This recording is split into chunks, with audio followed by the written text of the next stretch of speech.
So this lesson is referencing actors in blueprints. We're going to be making progress with the gameplay for Marble Run, and the idea for this game is that we have a maze and a ball, and the objective is to make the ball escape the maze by tilting it in different directions. So in our journey to make this happen, we'll be taking a look at how to reference actors in blueprints from our level, and how we can affect those actors at runtime with player input action events. So in the previous lesson, we took a look at this event begin play node, and we also have this event tick here, but we're not going to do anything with the tick right now. We're going to select it, and we're just going to hit the delete key on our keyboard to remove it from our blueprint. We're going to take a look at how we can call different events in blueprints. We can call events that react to player inputs, such as when we press a key on our keyboard. These are known as input action events. So how do we find these events? Well, we don't need to drag off from any nodes like we were doing before. We can right click anywhere in the blueprint on the graph, and it will bring up the menu, and it shows us all actions for this blueprint. If we scroll down, we can come to the inputs category. When we double click here, it's going to show us more categories for input events. And look, we have keyboard events. When we double click here, it shows us a complete list of all the keys on a keyboard. I'm going to go ahead and just call the W key, and look, it's added this input action event for W to our blueprint, and we have two outputs. We have pressed and release. So when we press W, pretty simple, this node will fire here. When we release W, this one will fire. But what happens currently in the game when we press W? Well, we move forwards as the default pawn. I'm just going to print a simple string when we move forwards, and we can just print the message move forwards. Let's take a look at what happens now when we do this. But before I do that, actually, I'm going to break the link on the begin play so we don't have a bunch of print string messages. We just want to focus on this move forwards.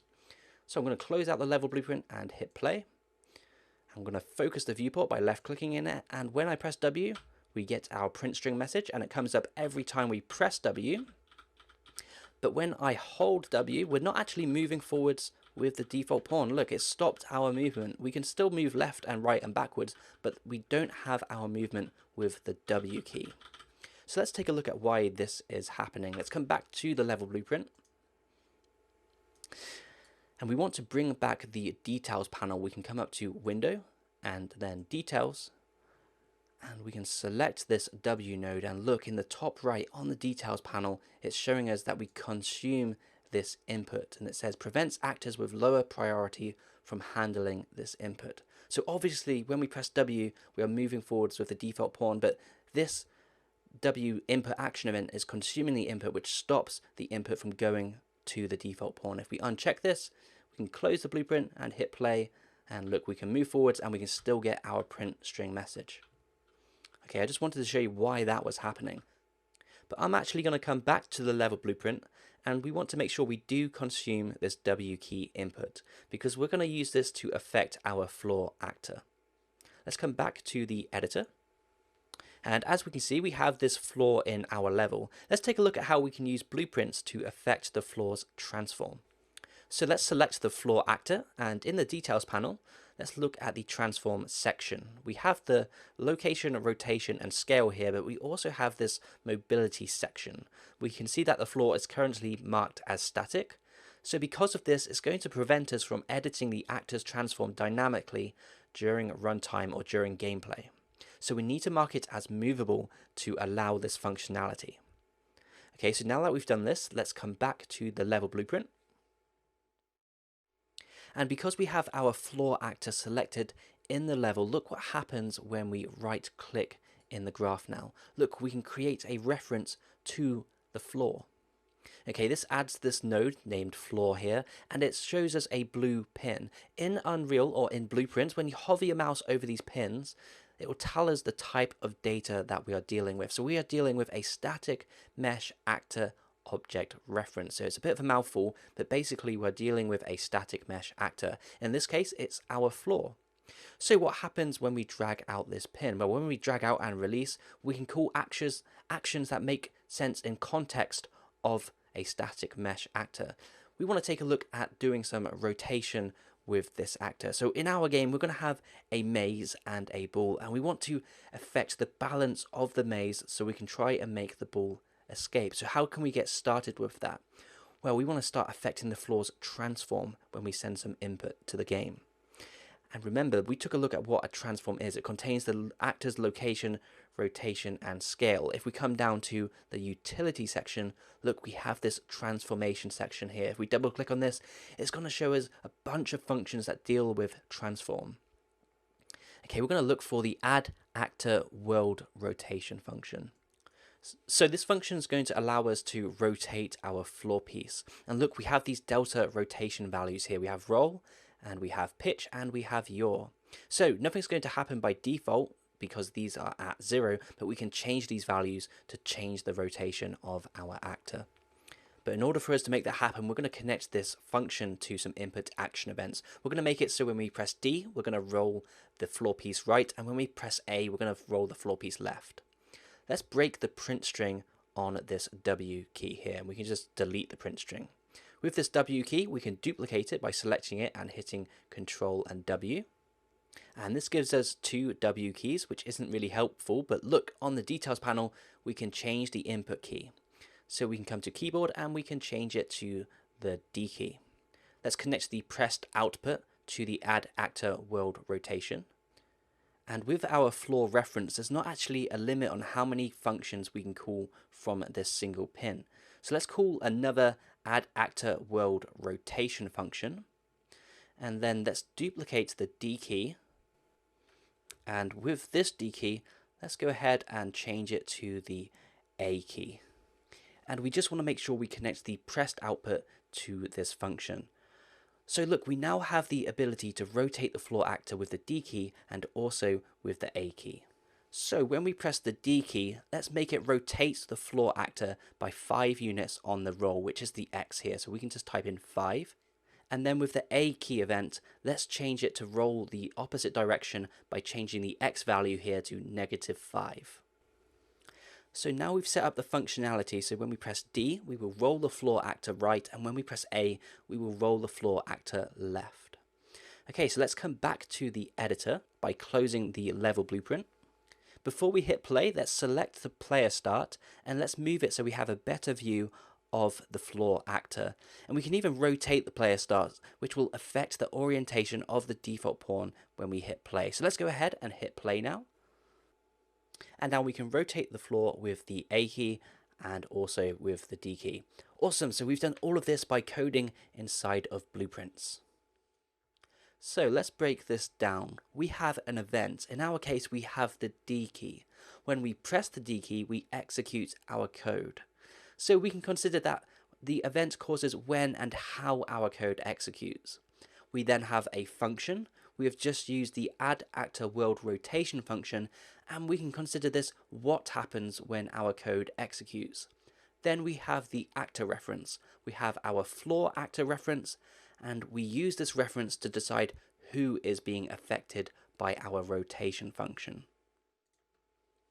So I now have a challenge for you. We've taken a look at how to roll the floor actor, and using what we've learnt, I want you to make it so when we press W, we will pitch the floor actor forwards, and then when we press S, we will pitch the floor actor backwards. So pause the video here, give it a go, and in a second I will walk you through the process.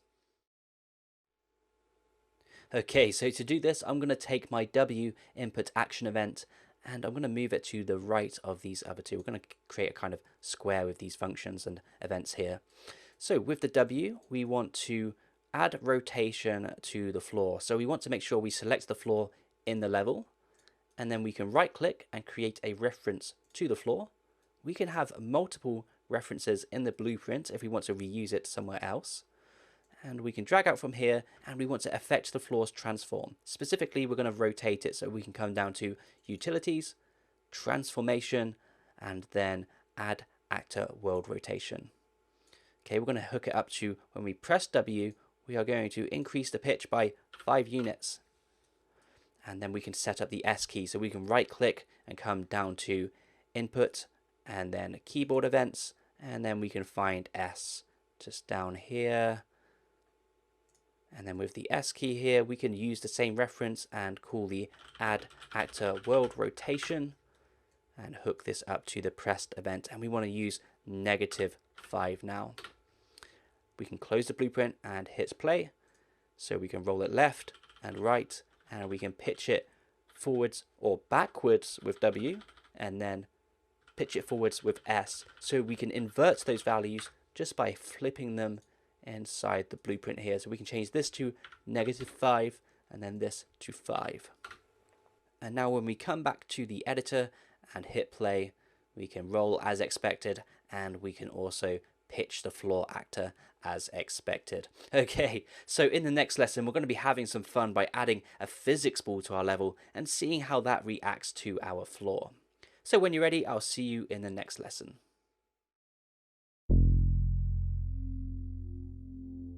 Hey, welcome back to this lesson, which is applying physics to static meshes. In this lesson, we're going to add the ball to our level. To do this, we need to know how to add content to our level from the content browser. We're then going to apply physics to the ball, which will give us this gameplay scenario where we have to balance the ball on the floor. Okay, and we're also going to take a look at how we can apply materials to actors in our level. Okay, so let's take a look at how we can add the ball to our level. We've yet to add any content to our level from the content browser, so let's take a look at doing that now. If we come back to the main content folder, inside the starter content we have this shapes folder, and we've got all these different shapes here, and look, one of them is a sphere, so it's pretty similar to a ball. Yeah, we could use this for our level. We can click and drag this into the viewport to add it to our level. Okay, and look, it's added this sphere to our level now. So this sphere is a static mesh actor, and it is named shape sphere. And we want this to be our ball for the game. We can rename this to ball. We can do it in the details panel, or by selecting the actor in the world outliner and then selecting it again to allow us to rename it. Okay, we can rename this to ball. And we can see that our ball has a basic white material on it, and when we have it selected, we can see the material in the details panel. And the starter content has a bunch of other materials that we can use to replace this material with. Okay, we can do this by clicking and dragging the material and dropping it onto the actor in the viewport, or by dragging and dropping it onto this material slot. So I now have a challenge for you. Using the starter content, I want you to replace the ball material, and then I want you to replace the floor material.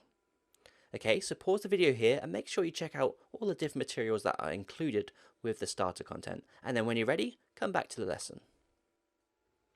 Okay, so in my level, I've used the concrete tiles for my floor piece, and I've used the metal gold for the ball.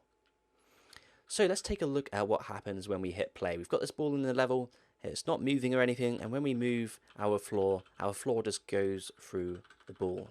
Okay, so we want the ball to react to the floor and also have its own presence and move around. So to do this, we want to apply physics to the ball, and we can do this by selecting it, and then on the details panel we can scroll down to the physics section, and look, we can check simulate physics.